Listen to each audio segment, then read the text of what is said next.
Oh yeah, don't you just love piling up bodies while using as much brain power as the average r/Peter explains the joke poster? Melee, forever simple, yet forever OP. From spin to win to other spin to win to Tennokai melee influence and even glaive spam.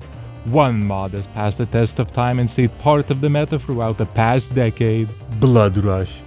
A 440% crit chance buff, large player demand, and it's a bit of pocket change? Sign me up. Where do I get this shit?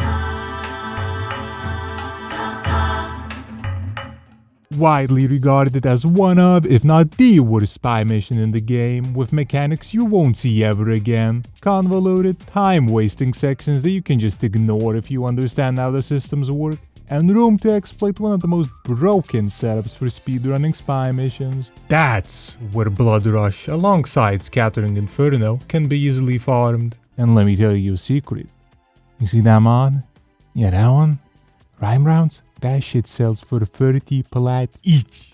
So with the knowledge that being a plat millionaire is just a few consoles away, I made a few ciphers since we're going to be rapidly burning through them, sat my ass down, and got ready for... Thinking I was hot shit, I decided to spend day one without doing any research and relying entirely on my experience of speedrunning this mission back in 2018, so I picked Titania, missed every skip, took the least optimal routes and absolutely killed it. Yeah, my runs were so egregiously dogshit that I managed to be slower than myself in 2018. Running Limbo! After that revelation, and considering whether I was dropped as a child, I set out to do some research for... Having watched and analyzed a couple of Pavlov speedrun videos, namely from Duke and Endryx and Endryx Overwatch, which you should check out yourself since they were my main sources for the exploits and skips, and I won't mention all of them here. But did you know that you can just skip this wall latching section entirely? Just go through this portal again and save 30 seconds for less effort? After implementing some of the simpler time saves and getting skill issued on others, I brought my times down from an average of 3 minutes 24 to 2:36. But there was still something brewing in the foundry for... What companions do you know about in Warframe? Panzerwolf Theriga? Maybe a Smira Kavator Carrier Prime if you've not played or checked the meta picks in a while. But what if I told you there's a companion that lets you optimize the fun out of this and many other spy missions in the game? Meet Yolora Moa. No mob grouping, no priming or anything useful combat-wise, but this fella right here comes with its own distinct mod.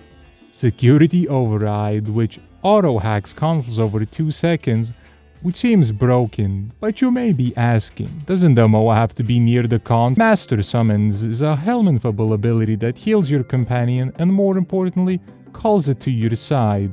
And by side, it means wherever your reticle's positioned, but what happens if we... just teleport your MOA through the wall. And if there's a console close enough to your MOA to hack, and it doesn't decide to be a useless piece of shit, you'll be able to easily skip 2 out of the 3 Lua consoles and cut your run times down drastically, having reduced my average times by a full minute. So using my newly acquired knowledge and the Mission Babyinator 3000, I finished the rest of my runs. Now let's get to the... They changed the drop rates with Shadowgrapher.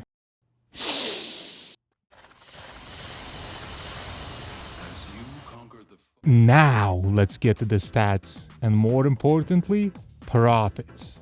For my run times, after the update with 100 runs already under my belt, the average run time was 1 minute 35, with my lowest being 1 minute 17, placing me at number 6 in the speedrun.com leaderboards and getting watched by Endryx by almost 10 seconds while I'm abusing the system and they're not. Profits. Let's see here. We made 12. Yeah, you wish, buddy.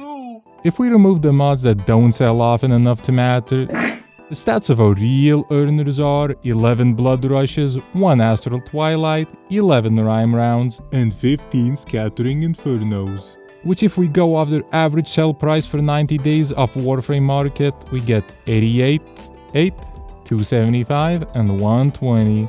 For a total of 491 plat, and dividing that by my 1.94 hours spent, we get a pretty damn respectable 253 plat per hour, placing several tiers above any of the other platinum quote-unquote farms I've tested. Though it should be noted that if you're a scrub like me, you're going to need a Master Summons Titania and Allura Moa combo to reach these numbers and lower times. But once you get the hang of it, the mission becomes pretty arbitrary and very consistent, unless uninvited guests arrive to crash your sessions.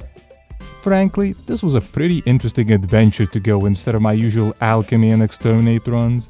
Finding out that there are shortcuts and alternative paths to missions was a feeling I hadn't felt for a long while in Warframe. I just wish they and the mission itself were a little easier to find and understand for someone who didn't decide to replay the mission more than once. For instance, I thought the alternative path that you're supposed to take if you failed a baby memory game for Seas Tunnel was the main way to do it, and not a fail-safe route to take. Oh, and the MOA? My God, this thing has already changed how fast I'm able to do spies outside of Pavlov. I thought memorizing the basic routes was already goo-goo baby enough, but now I don't even need to do that. The early onset dementia was already staking me out. Now I'm just serving myself on the platter to save an extra 15 seconds. Low-key worth it though. Thank you. And lift right.